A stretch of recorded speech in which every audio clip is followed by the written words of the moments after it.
how did this end up being so good? Now today, I'm going to do something that I've never done before. I'm going to review a Broadway musical. And I know what you're thinking, how are you gonna do that? Have you even seen it? Yes, actually. Here's my playbill to prove it, and it's autographed. And here I am with members of the cast, including SpongeBob himself. Yay, I'm special. So after seeing the show in person, I thought it'd be fun to express my opinions on it after only listening to the cast album for the past few months. And don't worry, this isn't gonna be a SpongeBob musical trash kind of video where I just obsess over it and proclaim that it's the greatest thing in the world, because it's not. Like every other piece of creative media, there's something good and something bad. Things I like and things I don't like, and that's what I'm here to talk about. I've mentioned once before that I was a big fan of SpongeBob SquarePants growing up, and even though I don't watch the cartoon that much anymore, it still has a pretty special place in my heart. It's literally been around my entire life. It started 2 years after I was born. Oh my god, I feel so old. Yes, Spellman Jenkins. So, like most people, when Nickelodeon announced that they would be co-producing a stage musical adaptation of the show, I was skeptical.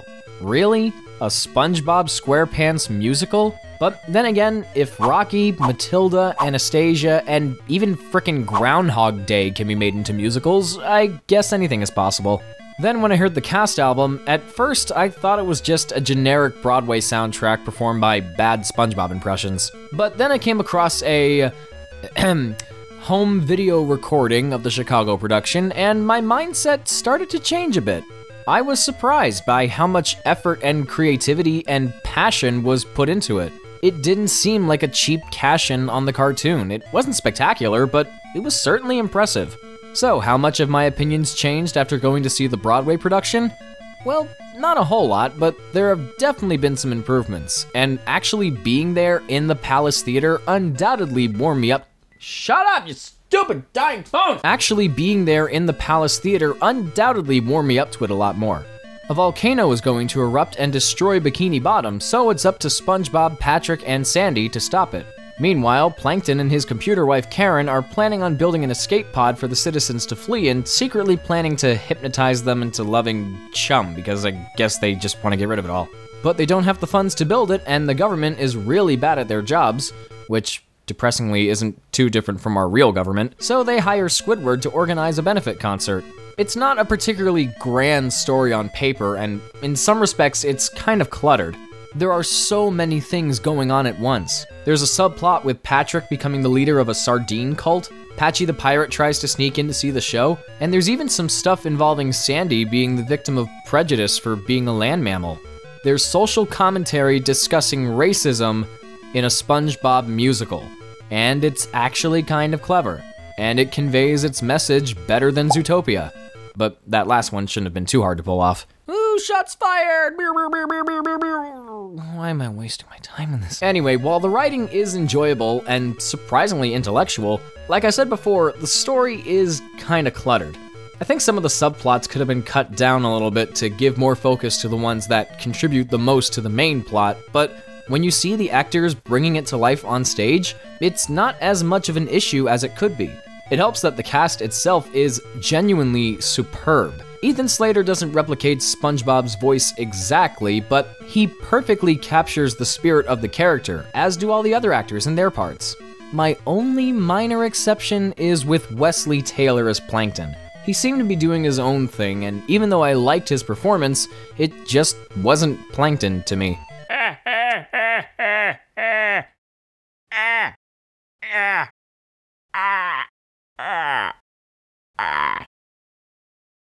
Now, of course, this is the SpongeBob Musical, so that means we have to talk about the songs, and it's kinda hard not to, considering all the people they got to write them. Cyndi Lauper, The Flaming Lips, John Legend, Sarah Bareilles, They Might Be Giants, Panic at the Discount, Lady Antebellum, frickin' Aerosmith, the guy who wrote Still Alive from Portal. Yeah, that guy. I still think the songs are a little bit generic for Broadway standards, though. There's the one where the main character sings about wanting something more than what he has, the one where the two friends sing about wanting to get back together after getting in a fight. They sort of follow the same formula as other Broadway musicals, but they're still really good songs. And what's so crazy about the music is that you can tell which artist wrote each song and yet they all sound like they were written by the same person.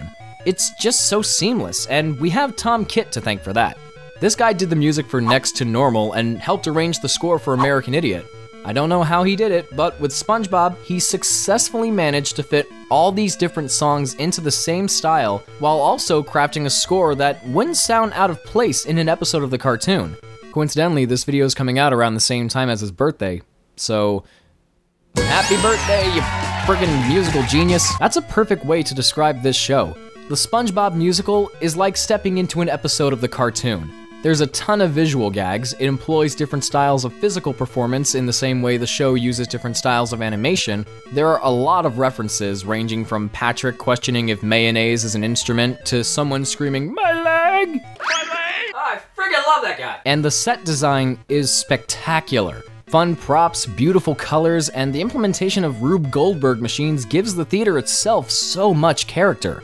I'm sure that there are people out there who are still skeptical about the SpongeBob Musical, but trust me, it's not as bad as you might think it is. It's not exactly gonna give shows like Hamilton a run for their money. Lin-Manuel, I love you. But you'd have to be so cold, so stingy, and so pessimistic to not find something to enjoy with this show.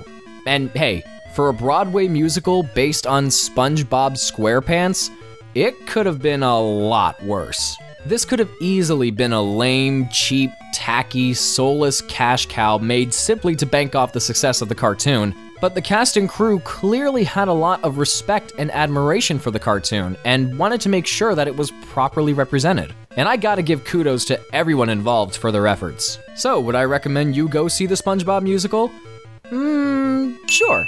Whether you're a concerned fan or a snooty skeptic, I urge you to give this show a chance. There's fun to be had for all ages.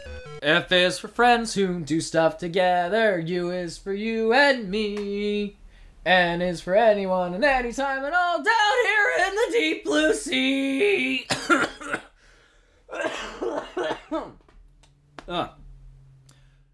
Note to self, never record a video while you're sick. You're just making terrible life choices.